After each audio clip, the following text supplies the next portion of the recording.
Hi, I'm Catherine Moody, and I'm really delighted that you're going to join me on this video. I've created a series of videos to help you understand some of the important things that can make such a difference in your interviewing.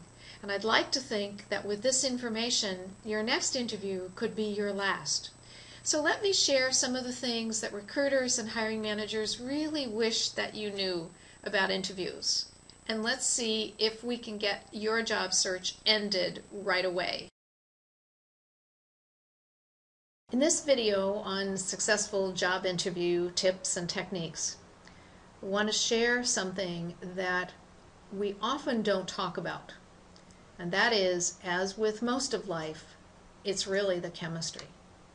And you know, when you interview, you're wondering if you're going to fit in. Would you like to work there? And I'm going to share some interesting questions that the other side is asking. And you know what? If you can make a connection, and a heart connection is possible, you'll be astounded at what it will do for your interview success. Here are the questions that you're probably asking, a version of these questions, but here's what the people that you meet in the interviews are asking. They wonder if they like you. Sorry, but that's really true. They need to know that they like you, that they would like working with you, that you're going to fit in with the team, that you're not going to be hard to manage. They're going to enjoy having you report to them if they are your supervisor. And you know what? They're also asking whether hiring you is going to make them look good, or is it going to be a bad decision? And here's the reality. If you're just answering with the facts, then you know what? You don't get the job, regardless of your qualifications, if they don't like you, if they don't think you'd fit in, if they don't think that you're going to be a great member of the team. It doesn't matter what your qualifications are. You are what is known as not a fit. In order to avoid that, because you've got the qualifications, now you want to have them to know that they're going to really like working with you, that you're going to be wonderful on the team, leading the team or as a member of the team. So you need to make a connection. You need to build a relationship. And this is the place where many job seekers fall down and lose the job. They had the qualifications, but you know what? They never really made a connection with the people that they met.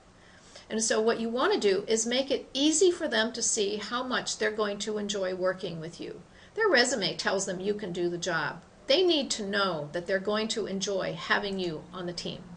And what's really amazing is that small talk is a very simple, fast way to help them get that good feeling. It is the essential bridge to building a connection. I don't know about you, but I used to hate small talk and thought it was totally useless until somebody pointed out that it is the bridge to building a connection. It gives people a sense very quickly of what you're like. And so if in those first few seconds they like you, you know what? It's really hard. You're going to have to work to get them to dislike you, because it helps them answer those questions even before the interview.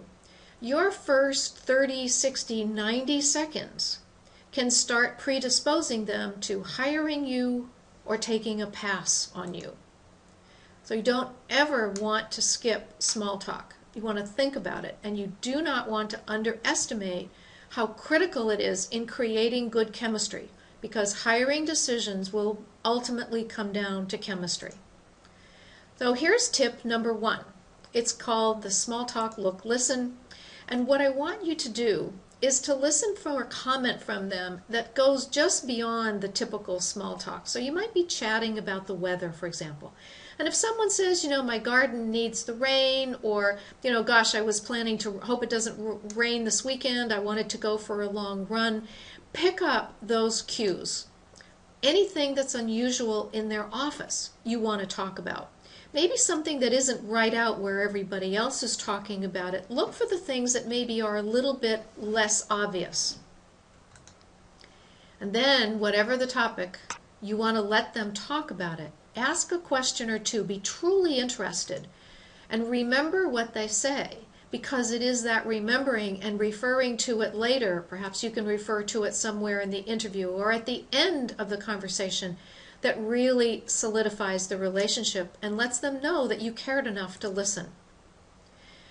Tip number 2 are simple phrases that you can use, actually just words, one word that connects. And these are the 3 words. It's you, we, and us. And this is what helps you make a connection that starts building a relationship. So the first part of this is to remember to use the word you often. You know, you can't keep using their name because that gets obvious and boring and pretty obnoxious pretty quickly. But say you whenever you can. So rather than just say, oh gosh, that's an interesting question, or that's a good question, say you've asked an interesting question. It really connects you to them much more than if you just say that's an interesting question. And then use the words we and us. You know, we've had some great weather. That's important to both of us. But again, what those words subtly do is put you on the team and build a relationship with them. It makes you sound like you're already a part of the team. And that's a good thing in an interview. Here are your action steps. I want you to recognize the role that chemistry plays in hiring decisions. I think sometimes as job seekers, and I certainly did this for a long time, I just thought it was going to be on the strength and power, you know, the strength of my relationship and the power of my personality. And the problem is that when it comes down to finalist candidates, they're going to go with the one that they felt most comfortable with. So I want you to decide to do everything you can to create that chemistry. Now, it doesn't mean that you have to be phony or manipulative or learn stupid old, one-liners. It's using these techniques, and you'll be astounded at how much closer it will feel as though you and the interviewer are.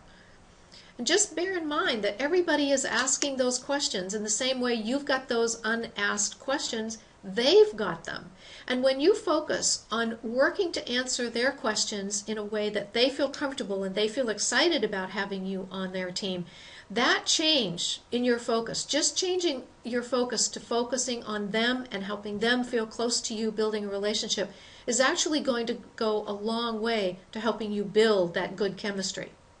And then all of a sudden, you've got that inexplicable something that got you the job. And maybe you've seen cases where you say to yourself, I don't understand why that person got the job. I have every bit the qualifications they do. And you know what it was? It is this inexplicable something. It's the chemistry. And now you know some really cool ways to build really good chemistry.